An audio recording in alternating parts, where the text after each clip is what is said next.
Olá! No Ensaio da Ambra de hoje eu conversei com Thiago Ivo Odon. Ele é consultor legislativo no Senado Federal e professor do mestrado da Ambra. Com formação em áreas como Direito e Sociologia, o professor Thiago estruturou as disciplinas de Crime de Colarinho Branco e Filosofia do Direito. Durante a conversa, ele me contou como funcionam essas disciplinas, como são os encontros, as avaliações, a interação com os mestrandos e também me contou como ele se tornou professor da Ambra. Vamos lá?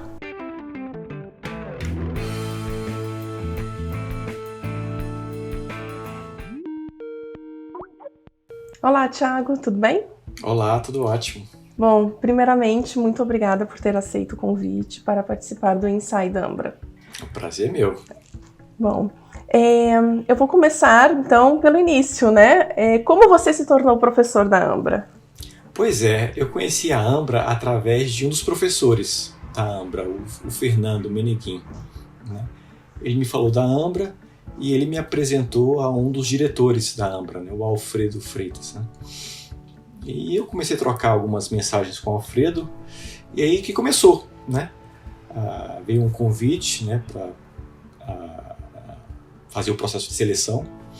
E aí tudo começou, através de um professor mesmo de vocês. Mas mesmo assim você fez o processo seletivo, né? Fiz, eu gostei muito. A minha primeira impressão foi muito boa, né, nessa conversa inicial com o Alfredo, né? E ele me convidou então a participar do processo seletivo. E um processo bem rigoroso, né? Até que me chamou a atenção até para a seriedade da instituição. Então, um processo de seleção longo, né, com 4, 5 fases, né, com análise curricular, com entrevista, você prepara uma aula por escrito, né, elabora questões para os alunos, depois você dá essa aula, né, oralmente, né, numa videoconferência aqui, como a gente está fazendo agora. Depois ainda tem uma conversa, uma entrevista, né? Então é um processo longo, né? E isso até me chamou a atenção e foi um ponto positivo, né? Que eu vi realmente, eles estão selecionando bem o quadro de professores, é uma instituição séria, né? E realmente isso foi um marco interessante, foi um ponto de partida excelente. O nosso processo seletivo, ele contribui até para o professor poder entender, né, qual será o trabalho dele, como ele vai atuar depois. Exatamente, E você acaba vendo realmente que pelo menos a minha visão foi o processo seletivo foi até depois, tendo a prática, a experiência, dando a disciplina já na Ambra, você vê como o processo seletivo ele realmente é adequado, né? Ele realmente lhe prepara para aquilo que está por vir, né? Ótimo ouvir esse feedback. Significa que ele realmente está cumprindo seu papel. Tá cumprindo. E quais disciplinas você ministra no mestrado da Ambra? Atualmente estou com 2, né, no mestrado. A Filosofia do Direito e o Crime de Colarinho Branco. Bom, vamos começar então pela disciplina de Crime de Colarinho Branco. Como ela funciona? Bom, eu comecei a dar essa disciplina agora, esse ano. Ela está bem estruturada, né? Nas 2 disciplinas, eu procuro explorar uma interdisciplinaridade, né? Eu tenho formação acadêmica em 3 áreas, né? Em Direito, em Sociologia e em Economia. Então, nessas 2 disciplinas, eu procuro explorar esses 3 campos do conhecimento, né? Para oferecer algo mais rico para os alunos, né? Oferecer um raciocínio mais sofisticado, ferramentas mais sofisticadas, etc., né? E ampliar os horizontes, né? Então, no Crime do Colarinho Branco, eu exploro com eles criminologia, né, que vem da sociologia, eu exploro com eles análise econômica do crime, né? Economia institucional, que vem do campo da economia, né? E trabalho com eles também o direito propriamente dito, que vai trabalhar teorias penais, funcionalismo penal, né? E as teorias que se aplicam aos crimes de colarinho branco. A gente vai tratar de economia da corrupção, né?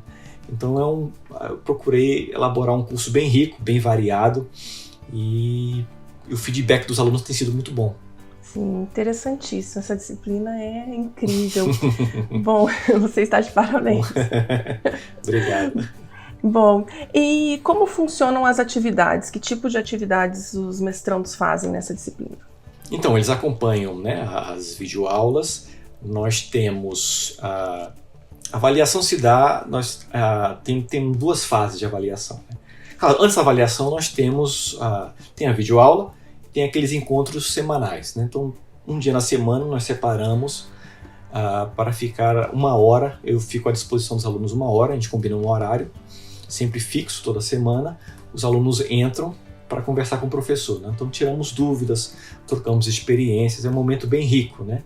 É mais uma conversa, aproxima bem, não apenas os alunos entre si, mas o aluno e o professor, né? Então toda semana nós temos esse encontro, né? Professor e alunos, né? Eles tiram dúvidas, conversam, trocamos experiências, etc, né? Então, isso paralelamente à sequência de videoaulas, né? E temos a avaliação, que é feita em 2 momentos, 2 fases, né? Na disciplina de colarinho branco, nós fizemos os Case Methods, que é uma metodologia que eu não conhecia, eu aprendi com o Alfredo, né? Um dos diretores da Ambra.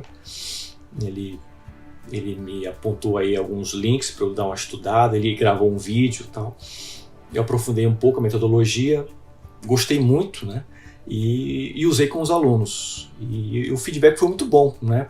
Porque você prepara um caso concreto, né? Você tem a oportunidade de você aplicar o conhecimento visto nas aulas, você aplica em casos concretos, né? Então você coloca toda aquela teoria, aquele conhecimento teórico em movimento ali, né? Uma análise prática num caso concreto. E discute aquilo, né? É um grupo, né? É uma avaliação que se faz em grupo, né? Os alunos se reúnem em grupo e eu começo a explorar isso, o caso concreto, fazendo perguntas aos alunos, né? É bom porque eles aplicam o conhecimento, né? Eles se organizam e combinam estratégias entre eles, o que é muito bom. Eu percebi que isso aproximou a turma, né? Fizemos ali, percebi grupos de amizade se formando ali, né? Afinidades profissionais, foi muito interessante. Então os alunos preparavam o caso antes, se reuniam entre eles e vinham para o dia marcado, né? Previamente marcado, agendado, para a interação com o professor, né? Então nós tivemos esses case métodos, foram 4 case métodos, né? 4 casos concretos, né? Foram 4 grupos de alunos, que pegou a turma toda, uma parte da avaliação e a segunda fase, né, da avaliação é um trabalho final, dissertativo, individual, né? Que eles agora estão preparando e me entregando. Trabalho não faltou. Imagino. Você lembra quais eram os temas dos casos? Nós exploramos 2 casos da Lava Jato, né? O caso com a OAS e o caso com, deixa eu ver se eu me recordo qual era o outro caso, de uma outra empresa, Camargo Corrêa. Então, OAS e Camargo Corrêa, do caso Lava Jato. Então, exploramos as sentenças condenatórias de primeiro grau, né, da Justiça Federal, né? Então, 2 casos foram esses, né, da Lava Jato, no que explora bem a questão do crime do colarinho branco. Outro caso foi o impeachment da ex-presidente Dilma Rousseff, né? Um outro tipo de crime de colarinho branco, né, já envolvendo o setor público, né? E por fim foi um caso recente, a queda da barragem em Brumadinho, né? Fazendo uma ponte com o que já aconteceu com a Samarco alguns poucos anos atrás. Então exploramos essa questão da Vale da Samarco, o que também envolve criminalidade de colarinho branco, então podemos explorar também esses casos. Foi bem rico, né? Foram casos bem diferentes e pudemos explorar bem o conteúdo do curso. Ótimo, imagino. Bom, com relação aos encontros semanais, né, que você já comentou, como eles ocorrem? Você acessa um ambiente virtual, liga a câmera, microfone, os mestrandos acessam, como funciona isso? Isso, tem uma sala virtual, né? Tem um link virtual que você entra ali na plataforma do curso, né? Você entra ali e os alunos também, todos eles têm acesso àquele link. Então, quando você entra, ele já pede para você ajustar o seu microfone, a sua câmera, né? Então, é uma sala virtual em que todo mundo se encontra, você consegue enxergar todo mundo aqui na aba aqui da tela, né, do computador. E na medida que as pessoas vão falando, elas vão se destacando, né? A tela vai abrindo. E é bom que você vê todo mundo, né? O efeito é muito interessante, não é um encontro presencial, mas fica bem próximo disso, né? Você ouve bem as pessoas, elas estão ali, né? mostra ali o áudio, o vídeo, a imagem das pessoas. Todo mundo se ouve muito bem, né? Então é um ambiente virtual, mas ele não fica muito a dever num ambiente presencial, né? Então é um encontro muito interessante, né? Cada um tem a oportunidade de falar, né? Um vai respeitando a vez do outro, tal. Então é uma troca muito, muito interessante, muito boa. E quantos alunos você costuma ter nesses encontros? Olha, uma média, se eu puder dizer, nessa disciplina eu tenho em torno de 19 alunos, mais ou menos, né? São 19 alunos, salvo engano. Então, nos encontros, uma média, nós temos pelo menos aí 9, 10 alunos. Sempre estão aparecendo aí nos encontros, né? Então você consegue dar bastante atenção a eles, né? Promover debates bem participativos também, né? Sempre surge alguém com um tema interessante, aquilo ali vai desenvolvendo, aí um dá uma opinião, o outro vem dar outra opinião e tal. Flui bem. É uma hora que passa assim voando. Bom, e sobre a disciplina de filosofia do direito, como ela funciona? A filosofia do direito foi a minha primeira disciplina na Ambra, né? Eu ministrei ano passado, eu acho que esse ano teremos de novo. Então, basicamente eu procuro dar um enfoque à era moderna, o desenvolvimento do Estado de Direito, né? Ou seja, do iluminismo, basicamente do iluminismo para cá. Então eu trabalho com os alunos ainda nessa perspectiva interdisciplinar, né? Explorando economia, explorando direito, explorando sociologia, né? E botando a filosofia nisso aí, né? Eu procuro explorar basicamente esses filósofos importantes para o direito do iluminismo para cá. Então a gente trabalha com os alunos autores fundamentais, né, para a formação do Estado de Direito que conhecemos hoje, né? Então vamos trabalhar o Hobbes, o Locke, o Montesquieu, Stuart Mill, né? Vamos começar aí e pegando autores contemporâneos, né? Já autores mais recentes, como Dworkin, John Rawls, Nozick, né? Então a gente explora bem essa evolução da ideia no tempo, né? Das ideias no tempo, né? A formação do Estado de Direito, a diferença de concepções, né?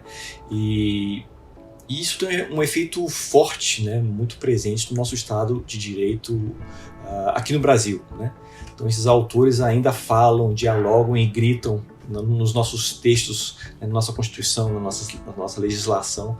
Então é um curso que eu procuro usar esses autores com eles dentro dessa abordagem, trazendo sempre papers de sociologia, né, de economia, gráficos, né? É um curso de filosofia, mas eu trabalho com gráficos, né? Alguns alunos se assustam, né? O professor, um gráfico? Eu uso gráfico, números, né? Então é um curso bem rico, né? Eu procuro dar uma coisa bem dinâmica para eles. Ótimo, nossa. Os mestrandos falam muito bem dessa disciplina também. Eles gostam. E como são os trabalhos nessa disciplina? Tem prova, trabalho? Como funciona isso? Ela funciona um pouco diferente da do crime de colarinho branco. Então nessa, eu exploro com eles durante o curso. Claro, tem aqueles encontros semanais, né? Como tem na outra disciplina, né? Uma vez por semana tem aquele encontro com o professor e tal.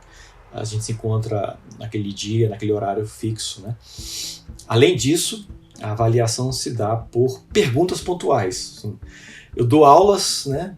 A cada 3, 4 aulas aparece uma aula que oferece uma pergunta pontual para o aluno responder, explorando algum aspecto prático do conteúdo que ele viu ali para trás, né?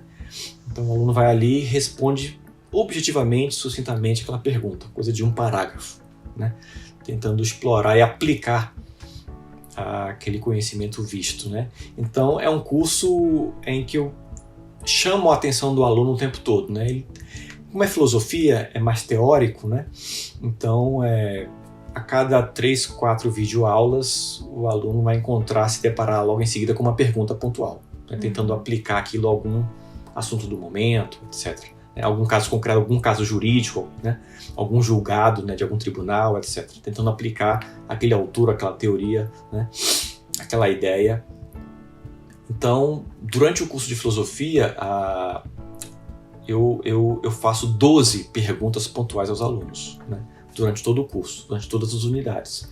Então é uma forma que eles têm, a oportunidade que eles têm de digerir melhor o conteúdo, né? Depois de um certo momento, vão responder uma pergunta prática. Então eles vão ver que aquilo tem uma aplicabilidade prática, né? Eles não estão apenas filosofando, teorizando, não. Eles vão ver que aquilo ali tem um chão, tem um fundamento ali, eles vão ter a oportunidade de aplicar aquilo, né? E, além disso, ao final da disciplina, eles também têm um trabalho dissertativo, individual, para ser feito, que eu tento explorar algum caso também, algum julgado, alguma sentença, alguma coisa assim, para eles tentarem aplicar o conhecimento visto no curso para aquele caso concreto. E esse trabalho final, o mestrando entrega, aí você corrige, dá uma nota e pronto, acaba a disciplina? Ou tem algo mais? A Ambra tem uma coisa interessante, assim, que eu até hoje não vi isso aqui nas universidades aqui no Brasil, né? Os alunos têm uma oportunidade, eu acho que esse é um momento muito interessante, eu acho que é um diferencial da Ambra, os alunos têm uma oportunidade de melhorar o trabalho, né? Então, aqui no mestrado, nós temos uma entrega inicial, né? Temos uma entrega inicial e uma entrega final, né? Então, os alunos têm um prazo, eles vão ter que entregar para o professor a primeira versão do trabalho. Então, o professor vai olhar o trabalho e vai fazer comentários, né? Então, vai usar ali as ferramentas de revisão do Word e vai fazendo comentários, buscando, justamente criticando algum erro, algum eventual erro, ou algo que pode ser melhorado, aperfeiçoado. Então, a ideia é sempre melhorar o texto, né? Então, o professor vai fazendo comentários nos parágrafos, ao final faz um comentário geral sobre o texto, né?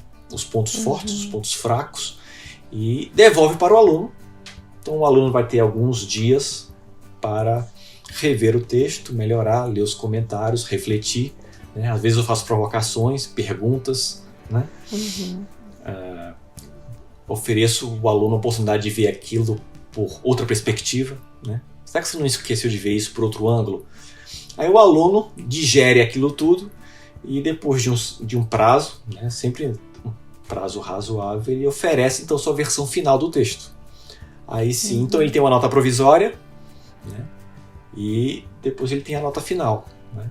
E a experiência que eu tive nessa disciplina de filosofia do direito, que eu dei ano passado, realmente a melhora ela é expressiva, né? Ela é significativa. Realmente a diferença do trabalho inicial para o trabalho final realmente é significativa. Porque não adianta você devolver uma nota ao aluno, né? Se ele não tiver a oportunidade de entender quais são as suas fragilidades, as suas forças, Isso. E aí poder trabalhar em cima disso.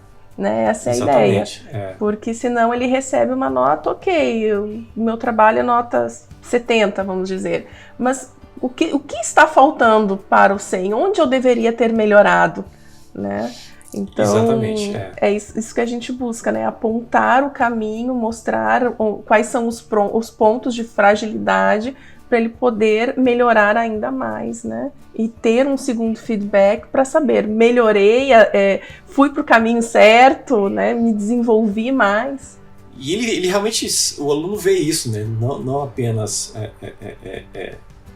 ao produzir um novo texto, como ele vê que a nota muda também, né? A nota ela cresce, né?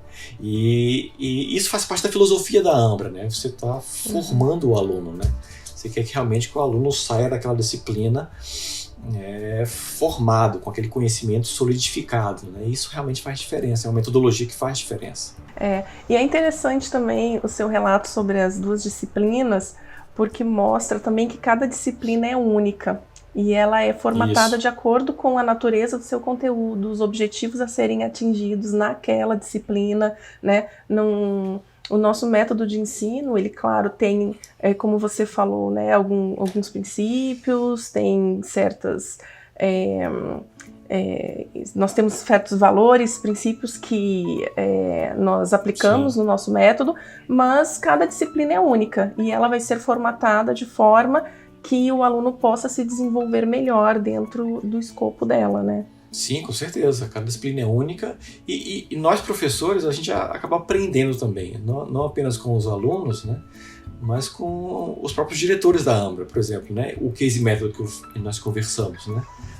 Que eu aplico na disciplina do colarinho branco. Foi o Alfredo que me ensinou, basicamente, né? Então foi uma metodologia nova que eu apliquei ao curso e que caiu como uma luva, né? E aplicou muito bem. Aplicou muito bem, os alunos gostaram, foi ótimo. Que ótimo. Bom, voltando então, continuando a falar da disciplina de Filosofia do Direito, bom, você, depois dessa disciplina, escreveu um livro, né, que se chama Direito como Equilíbrio. Justiça como Equilíbrio. Justiça como Equilíbrio, desculpa. Isso. Eu me confundi. Justiça como Equilíbrio. Me fala um pouco como foi, como isso ocorreu. Pois é, foi uma coisa interessante, porque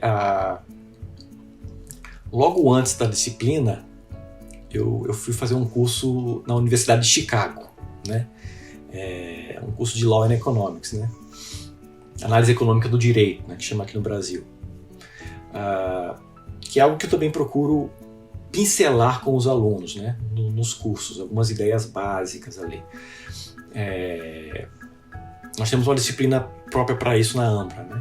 Mas eu pincelo algumas coisas, né, com os alunos para dar uma continuidade ao raciocínio, uma coisa mais pragmática, mais técnica, é sempre bom. E quando terminou a disciplina de Filosofia do Direito, quando eu li os textos finais dos alunos, as dissertações finais dos alunos, né, eu vi que ainda havia assim, alguma coisa ainda em alguns textos, eu vi que ainda tinha algumas dúvidas, algumas reflexões dos alunos que poderiam ser aprimoradas, né? Havia alguma insegurança com alguns tipos de raciocínios, né? Então eu explorei isso, né? Aquilo que eu vi nos alunos, nos textos, e no manuseio daqueles filósofos, daqueles autores, daquelas teorias todas, né? A forma como eles articulavam algumas lacunas, algumas inseguranças. Poxa, eu vou escrever um texto sobre isso. Eu comecei a usar um pouco daquilo que eu vi em Chicago, comecei a usar um pouco daquilo que foi visto na disciplina, recuperando alguns autores, e fui baseado justamente no que eu achava que eram os pontos fracos dos alunos, algo que poderia ajudá-los no futuro, né? Talvez até se transformar num texto base para a disciplina Filosofia do Direito, né?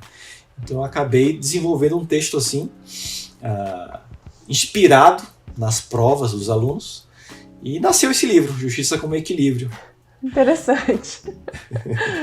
Interessante.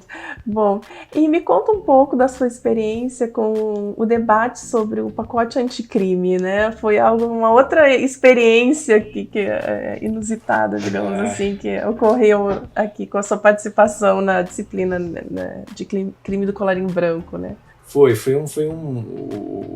O Alfredo deu a ideia, né? Aí a gente desenvolveu. É o assunto do momento aqui no Brasil, né? É um pacote do ministro da Justiça, está sendo discutido no Congresso. Era um momento oportuno de, né, colocar os alunos no debate, né?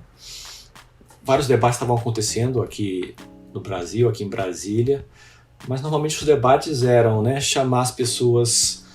O debate se resumia àqueles que eram contra ou favoráveis, mas um bloco só, né? As pessoas falavam, não, sou contra, por quê? Aí um outro debate, não, eu sou a favor.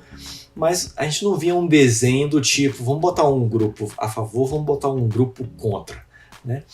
Então foi uma ideia interessante, que a gente pegou os mestrandos, né, dividimos os mestrandos, né, vimos, quem que quer participar? Foi incrível, né, que os grupos foram montados de forma muito rápida, né? Houve um interesse forte dos alunos, né? Impressionante isso. Os alunos se colocaram à disposição, poxa, vamos debater. Então formamos um grupo, né, 3 mestrandos contra, 3 mestrandos a favor, né, com argumentos contrários e argumentos favoráveis ao pacote, né? Então aí desenhamos, né, colocamos 3 blocos com 3 temas, né? E os mestrandos se organizaram, né? Eram 3, né? Então cada um ficou com um tema. E foi um debate muito elegante, muito objetivo, sem paixões, sem valores, com muito respeito. E foi ótimo, né? Tivemos uma boa plateia, foi aberto, né? Uma boa plateia aí, foi ótimo. O feedback que eu tive depois, né, de amigos, professores que acompanharam o debate foi só elogios, foi muito legal. Foi ótimo. E me impressionou, fiquei muito feliz de ver os mestrandos debatendo posições diferentes com respeito, com educação, que é algo que a gente valoriza muito aqui na Ambra, né? Que os debates ocorram, porque as instituições de ensino devem ser locais propícios para isso. Né? Se nós não pudermos debater e ouvir posições diferentes da nossa dentro de uma instituição de ensino, onde isso vai ocorrer? Não é exatamente, mesmo? Exatamente. É o papel da academia, né? Essa dialética é muito importante. Isso mesmo. Mas sempre, né, primando pelo respeito, pela educação, né, Sim. Pelo respeito até pelo posicionamento das outras pessoas. Então, eu fiquei muito feliz com aquele debate, porque realmente foi algo de qualidade e respeitoso, né? Sim, foi ótimo. Foi uma experiência muito gratificante. Bom, você está de parabéns pelo debate também. Você liderou os mestrandos ali naquele debate. Eu só coordenei ali, eu presidi a sessão. O show foi deles lá. Foi ótimo. Bom, e como você resume, digamos assim, a sua experiência como professor na Ambra? Olha, eu estou muito satisfeito. Foi uma experiência nova para mim, né? Eu sempre brinco isso com o Alfredo, essa questão de se adaptar a essa rotina de você dar aula, né? Eu falo para ele, eu dou aula para um nada, né? Você grava as aulas no vídeo e você fica ali. Eu tô acostumado com sala. Antes de entrar na Ambra, eu estava acostumado com sala de aula, né? Com a presença dos alunos, né? Você interage. Muitas vezes os alunos ditam o ritmo, né, da aula. Você olha para cada um deles as feições, esse assunto aqui está pesado, eu vou mudar o enfoque e tal. Então a aula presencial lhe permite, né, fazer adaptações na hora, né? O curso à distância ele é um outro ritmo, uma outra metodologia, são outras preocupações, então você planeja, você tem que ter muito planejamento, muita disciplina, saber exatamente como você vai controlar o seu tempo, né?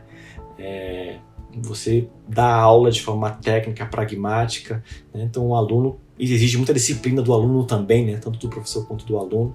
Então esse processo foi um processo de adaptação, para mim foi uma coisa nova, foi um desafio, né? Mas hoje eu já estou mais acostumado, mas foi uma transição interessante, né? Mas eu estou muito satisfeito com essa experiência. Você vê que apesar de ser um uso muito presente de tecnologia, esse distanciamento virtual em relação aos alunos, mas você vê que o efeito prático ele é muito forte, né? Você tem ali ferramentas tecnológicas de você se aproximar do aluno, o aluno se aproximar do professor, né? Então, e a própria Ambra seleciona muito bem os alunos, né? Então temos alunos muito bons no mestrado. Então isso facilita muito a vida do professor, né? Então a forma como a Ambra seleciona os professores, seleciona os alunos, né? Então tudo isso cria uma harmonia, uma eficiência, né, geral muito interessante. Então estou muito satisfeito, né? Eu acabei também me reeducando, né? Falar mais devagar, né? Pausadamente, controlar o tempo, né? Selecionar bem os conteúdos. Isso até me ajudou depois nas aulas presenciais. Quando eu voltei para a sala de aula, a forma como eu lidava com os alunos, a forma como se fala, como seleciona os conteúdos, uma coisa acaba sendo usada na outra, né? Acaba contaminando no bom sentido, né? Então, eu estou muito satisfeito. A troca com os diretores da Ambra também é algo muito interessante que a gente não vê, né, nas instituições de ensino, geralmente, né? Então você tem trocas muito próximas, professor-aluno, mas também professor-diretor, né? Aluno-diretor. Né? Então você tem um ciclo virtuoso aí, muito interessante. Né? Então é algo assim diferente, não estava acostumado com isso. A gente não vê isso aqui, né? Na minha rotina de professor aqui no Brasil. Então tudo isso foi algo muito gratificante. Estou muito satisfeito mesmo. A Ambra está de parabéns. Que bom que você está satisfeito, bom ouvir o seu relato, porque bom é quando todos saem satisfeitos, né? Então os alunos, os mestrandos estão muito satisfeitos com as suas disciplinas, porque são muito bem planejadas, muito bem conduzidas. Você está feliz com o trabalho também, e a Ambra está feliz Sim. Com o seu trabalho todos ganham. E com o resultado nos mestrandos, porque realmente a gente vê que está fluindo, né? O trabalho está fluindo e eles estão se desenvolvendo dentro, né, do que a gente planejou para isso. Né? Planejamento, como você disse, no ensino via internet, ele é essencial e todo o nosso trabalho é voltado para o resultado com os mestrandos, né? Então, se você, que é o professor, diz que eles estão, né, se desenvolvendo, então é porque nós estamos atingindo os objetivos. É visível, né? É curioso, né? Até paradoxal, né? Assim, apesar da distância, né, esse meio virtual, mas você vê de forma muito próxima, muito presente esse desenvolvimento do aluno. É porque há realmente contato entre professores e alunos, né? Não eu costumo dizer que o nosso método de ensino não é aquele método de massa, né? Que você vai praticamente sozinho, né, num curso autoinstrucional, vai fazendo, existe um tutor que você aciona se você quiser, né, mas você nem sabe direito quem é ele, recebe uns feedbacks automáticos via sistema, né, não é nada disso. A gente pode ter um ensino diferenciado, um método diferenciado via internet também. Com certeza. Eu realmente eu tive que rever meus conceitos. Que ótimo. Bom, Thiago, muito obrigada por ceder alguns minutos do seu tempo para conversar comigo e relatar a sua experiência. Foi muito bom saber a sua visão sobre as disciplinas, o mestrado, o método, enfim. Foi um relato incrível. Eu que agradeço a oportunidade e a Ambra está de parabéns. Vocês estão de parabéns. Eu só ganho com isso. Como eu já disse, você também, né? Suas disciplinas são um sucesso, elas são muito bem conduzidas. Obrigado.